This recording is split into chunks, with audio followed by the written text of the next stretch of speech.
مولا علی کی جو تلوار تھی ذوالفقار، وہ تلوار اب کہاں ہے؟ بہر روایات حدیث یہی کہتی ہیں کہ وہ تلوار اب امام مہدی اجل اللہ تعالیٰ فرجہ شریف کے پاس۔ السلام علیکم ورحمۃ اللہ، میں ہوں نادر علی اور علم اور عالم کے ساتھ پھر سے موجود ہوں، اور ذہ نصیب کہ ہمارے ساتھ موجود ہیں ملک و قوم کے مشہور و معروف ممتاز علامہ نصرت بخاری صاحب۔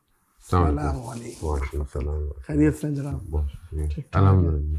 سر، علم اور عالم میں کچھ سوالات تھے جو عوام کی رہنمائی میں سمجھتا ہوں کام آئیں گے، اور آپ جیسے لوگ جب بولتے ہیں جواب دیں گے تو وہ یقیناً لوگ اس سے مستفید ہوں گے۔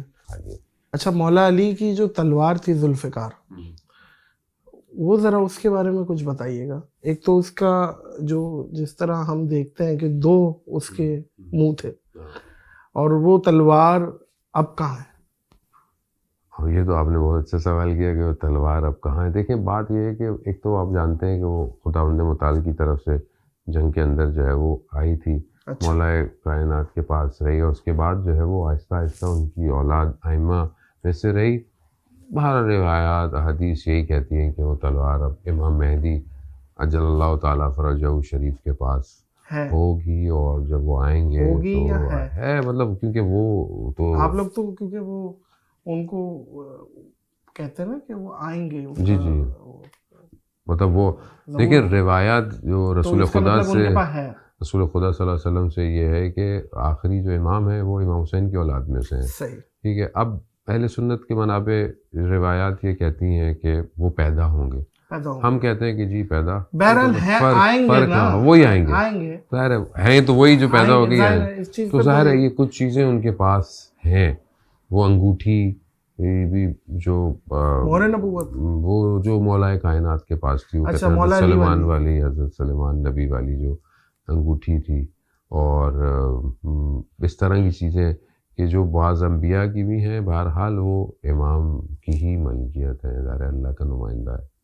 تو یہ انشاءاللہ پھر امام مہدی کے دور میں یہ ہاں، لیکن ایک کانسیپٹ میں بہرحال کہہ دوں کہ بعض اوقات ہمارے یہاں ایک کانسیپٹ ہے کہ جیسے مثلاً امام آئیں گے تو پرانا زمانہ آ جائے گا اور تلواریں اور گھوڑے ہوں گی۔ دیکھیں، بات یہ ہے کہ ہر دور میں روایتوں میں تو آتا ہے کہ وہ تلواریں اور ان کا بھی ذکر آتا ہے، شاید کہ ٹیکنالوجی ختم ہو جائے، کوئی ایسا جنگ ہو، ابھی بھی 2 ایٹم اگر مار دے ایک دوسرے کو ملک، تو ٹیکنالوجی تو ختم ہو جائے گی واپس۔ دونوں چیزیں ٹیکنالوجی بنانا بہت مشکل ہے، بیلنس کرنا بہت امپورٹنٹ ہے۔ آپ امام جو ہیں وہ ہر دور میں اپنے زمانے کے امام ہیں۔ بعض روایت جیسے ہیں کہ ابھی اپنے زمانے یعنی گھوڑا سواری آنی چاہیے، تیر کمان آنا چاہیے، اور سوئمنگ شنا جو ہے وہ آنی چاہیے۔ تو آپ گھوڑے سواری سے مرض نہیں، صرف گھوڑے سواری آنی چاہیے، آپ کو اپنے زمانے کی گاڑی بائک جو بھی ہے، اپنے زمانے کا اسلحہ چلانا آنا چاہیے، انسان کو فٹنس ہونا چاہیے۔ تو یہ کمپیریزن بھی ہے، ایسا نہیں ہوا کہ ٹیکنالوجی شاید آج آپ کے سامنے وہی کامیاب ہے جس کے پاس ڈیٹا ہے، جس کے پاس آرٹیفیشل انٹیلیجنس ہے، جو سائبر کنٹرول کر سکتا ہے، جس کے پاس سیٹلائٹ ہے، جس کے پاس سب کچھ ہے، آج وہی کامیاب ہے۔ تو ہم کیسے سمجھ رہے ہیں کہ کل امام آئیں گے تو ہم اپنے امام کو سیکیور کیسے کریں گے؟ اگر وہ مکہ میں آتے ہیں اور کہتے ہیں یہاں اہل العالم میں جو ہوں وہ میں، کیونکہ امام کا جملہ ہے جو روایات میں ہے کہ امام اپنی انٹروڈکشن امام حسین کے نام سے کروائیں گے، کیونکہ لوگ امام حسین کو پہچان چکے ہوں گے پوری دنیا میں، کہیں گے کہ میں امام حسین کا فرزند ہوں۔ تو اب اگر امام کعبہ میں آتے ہیں تو ہم کیسے امام کو سیکیورٹی دیں گے؟ تو کیا ہم سمجھتے ہیں کہ نہیں ہم بیٹھے رہیں تلوار اور گھوڑوں کا انتظار کریں گے؟ ایسا نہیں ہے، آپ کو ٹیکنالوجی کا ٹیک اوور لینا ہے پوری دنیا کے اندر۔